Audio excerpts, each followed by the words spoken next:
మన పురాణములు. Radio city మన పురాణములు అంటే మన కథలు.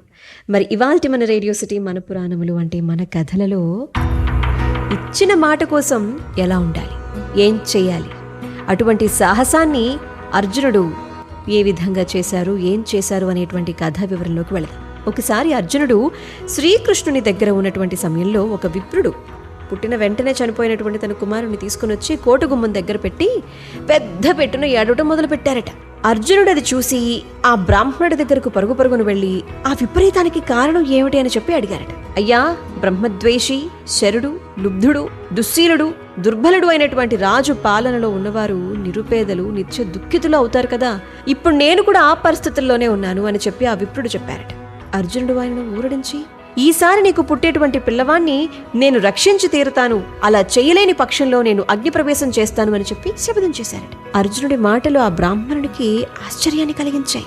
నాయనా, అరివీర పరాక్రమ సంపన్నులైనటువంటి బలరామకృష్ణులు, యోధుడైనటువంటి ప్రద్యుమ్నుడు, అతని పుత్రుడైనటువంటి అనిరుద్ధుడు చెయ్యలేని పనిని నువ్వు ఎలా చేయగలవు? అయినా ఇంతకీ ఎవరు నువ్వు అని చెప్పి అడిగితే, నేను ధర్మరాజు సోదరుణ్ణి, పాండవ మధ్యముణ్ణి, గాంధీవధారిని, వాసుదేవుడికి మేనత్త కొడుకును, నన్ను పార్థుడు అని కూడా పిలుస్తూ ఉంటారు అని చెప్పి అర్జునుడు తనను తాను పరిచయం చేసుకున్నారట. ఇక కాలక్రమాన బ్రాహ్మణుని భార్య గర్భవతి అవ్వటం, ప్రసవించే సమయం దగ్గర పడటం, బ్రాహ్మణుడు వెళ్లి అర్జునుడికి ఆ సంగతంతా తెలియజేయటం, వెంటనే విజయుడు గాంధీవ సహితంగా బ్రాహ్మణుడి ఇంటికి వెళ్లిపోయి తన దివ్యాస్త్రాలతో ప్రసూతి గృహాన్ని అన్ని దిక్కులా బంధించేయటం జరిగింది. ఆ పురుటింటిని ఒక శరపంజరంగా మార్చేశారట. చూసినటువంటి విప్రుడు కూడా తన ఇంట్లోకి మృత్యువు ప్రవేశించటం అసంభవం అని చెప్పి అనుకున్నారట. కానీ అంతలోనే పుట్టిన పిల్లవాడు ఆకాశంలోకి ఎగిరిపోతున్నాడు అన్నటువంటి అరుపులు పుట్టింట్లో నుంచి వినిపించేసరికి అది విని గాంధీవదారి అదిరి పడిపోయారట.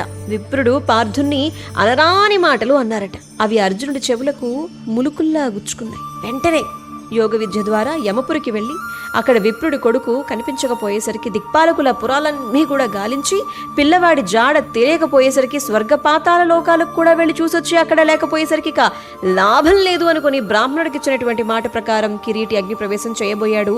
అది గ్రహించిన శ్రీకృష్ణుడు అర్జునుడి దగ్గరకు వెళ్లి ఆ కుర్రవాణ్ణి నేను నీకు చూపిస్తాను అని చెప్పి అర్జునుడు అగ్నిప్రవేశం చేయకుండా వారించారట. పార్థుణ్ణి తన దివ్యరథం మీద కూర్చోబెట్టుకుని బయలుదేరారట. రథం 7 ద్వీపాలు దాటింది, 7 సముద్రాలను కూడా దాటింది, 7 గిరులను కూడా అధిగమించింది. చివరికి చిక్కటి చీకటి సీమలోకి ప్రవేశించింది. అక్కడికి వెళ్లేసరికి గుర్రాలకు దారి కనిపించలేదట. శ్రీకృష్ణుడు 1000 సూర్యుల కాంతితో ప్రకాశించేటువంటి తన చక్రాన్ని ముందుకు వదలగా ఆ కాంతిలో రథం ముందుకు సాగిందట. రథం వెళ్లి ఒక మహాసముద్రంలోకి ప్రవేశించేసింది. ఆ జలరాశి మధ్యలో ఒక దివ్య భవనం ఉంది. అక్కడ నీలిమేఘఛాయలో పూర్ణ చంద్రుడి వంటి ముఖంతో, శంకు చక్ర గదలతో, కౌస్తుభమణితో, వనమాలతో శ్రీమన్నారాయణుడు పండిత మునిజన సేవితుడై విరాజిల్లుతూ ఉన్నాడట. కృష్ణార్జునులు ఆయనకి వినయంగా నమస్కరించారట. శ్రీమన్నారాయణుడు వారిని చూసి చిన్నగా చిరునవ్వు నవ్వారట. ధర్మ రక్షణకు ధరణిపై నా అంశతో నరనారాయణుడుగా అవతరించినటువంటి మీకు నేను ఏ విధంగా సహాయం చేయగలనో చెప్పండి, తక్షణమే చేస్తాను అన్నారట.